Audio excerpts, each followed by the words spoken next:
दोस्तों, जैसे कि आपको पता है दीपावली आने वाली है, तो इस दिवाली के अवसर पर दीजिए अपने दोस्तों और रिश्तेदारों को दीपावली की ढेर सारी शुभकामनाएं, वो भी कुछ शेर और शायरी के साथ।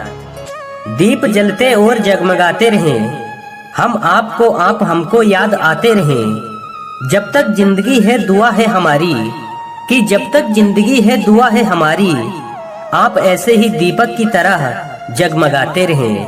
हैप्पी दिवाली। गुल ने गुलशन से गुलफाम भेजा है, सितारों ने गगन से पैगाम भेजा है। मुबारक हो आपको ये दिवाली, कि मुबारक हो आपको ये दिवाली, हमने तहे दिल से ये पैगाम भेजा है।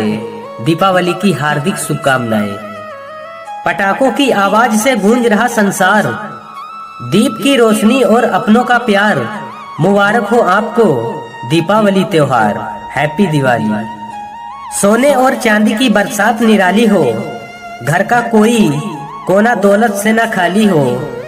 सेहत भी अच्छी रहे, चेहरे पे लाली हो, हंसते रहे आप, खुशहाली ही खुशहाली हो। दीपावली की शुभकामनाएं।